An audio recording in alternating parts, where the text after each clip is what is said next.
Now, British comedian Ed Gamble is launching his comedy tour, a Hot Diggity Dog, that's what it's called, but he couldn't advertise that on London's Underground because Mayor Sadiq Khan has issued a junk food ban. So he had to switch out that hot dog for I think he's got a cucumber in the ad that's actually approved. Yeah. I mean, really, is this considered dangerous on the tube to see an image of a hot dog? Yeah, exactly, Rita. I mean, you put it perfectly. Basically, what's going on in London at the moment? You can have your phone taken from some hooligan on one of those scooters. You can have a knife put against you. You can have all sorts of things in Sadiq Khan's lawless London. But what you can't have, Rita, is an advert featuring a hot dog because you cannot be trusted seeing a picture of a hot dog. I don't know what he thinks is going to happen, Rita. Does he think that we're going to just go away, buy the nearest can of brine hot dogs and shove them down our gullets? It's just, it's patronising guff. And it's the kind of sort of state control that a socialist like Sadiq Khan absolutely loves, Rita. It's madness. Oh, it is, but you've got London's real problems, and they've got a few being largely ignored. You shared a video of commuters having to watch a stabbing on a train. It's deeply disturbing. We can't play it, but this is a major story in the UK today.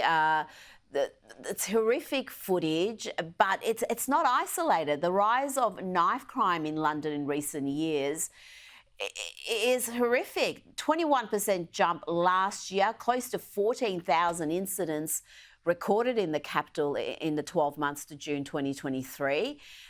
Just tell me about that issue, crime in London, and what's being done about it. It's terrible, Rita. I mean, Sadiq Khan is the ultimate race baiter, right? And he actually has argued in the past that the Tories' policy of stop and search is discriminatory and racist and all the rest of it. His acolytes all say the same thing. And actually, it's not. You know, statistically speaking, black men are more likely to carry out these kinds of crimes. And it's black mothers in London who are saying, please continue stop and search, because actually, I would love for my child to be able to live. And it's as profound as that. Sadiq Khan, today, after that, you describe it well. It's a horrific incident with a knife. It's one of these zombie blades. And Sadiq Khan has said in the past, he's quite clear that as far as he's concerned, London is a safe city. Now, I don't know about you, having seen that footage, Rita, but I don't think that's my idea of a safe city, where I think we're going to end up in a position where we need searches and detectors in underground stations.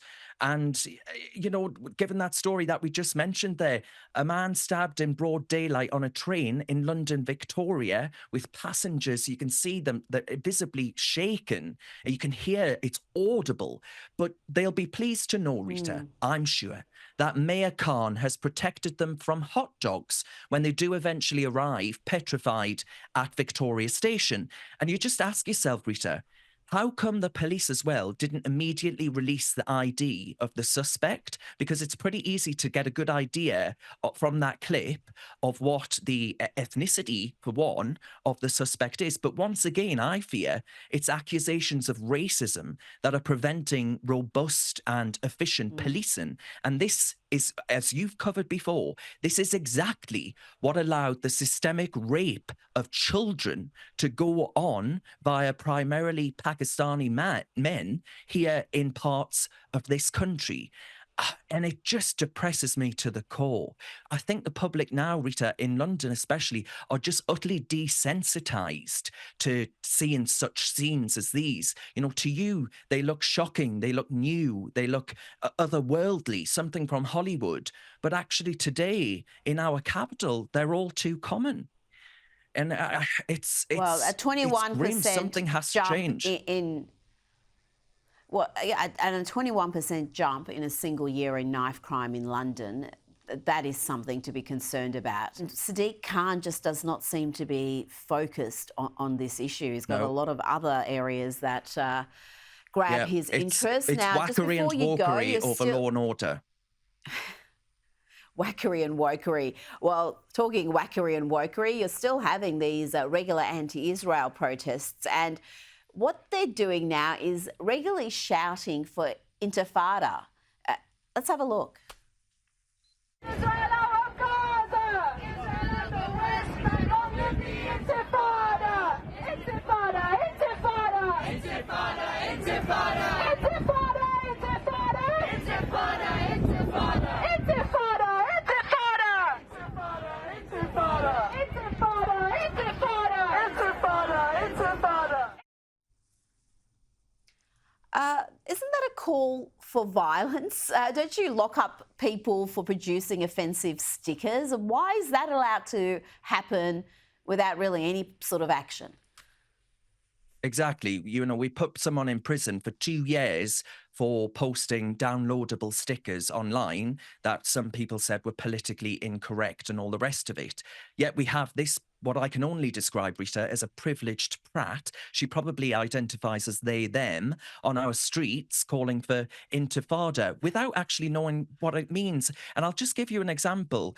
On our YouTube channel, Recent UK, we just did some street interviews with students and we asked them to sign a petition, Rita, supporting the Houthi rebels, the Houthi terrorists, and they're Hamas backing, gay killing Islamist scumbags, as you know, and they're firing at British and American ships. But guess what? Most of the students did sign it. Most of them did that without actually knowing who or what the Houthis are. We've got a real problem with these comfortable communists running hand in hand with the most virulent Islamism in our country, who mean our country and the wider West harm. I just look at that young girl, Rita, and I just wonder, I wish I could ask her, do you know what you're asking for? This isn't a promotion of peace. This isn't a ceasefire call. I think this is by an incitement to violence.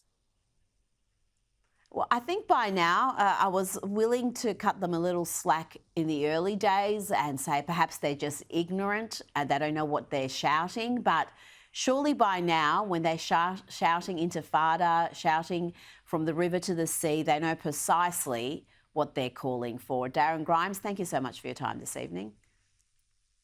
Thanks, Rita.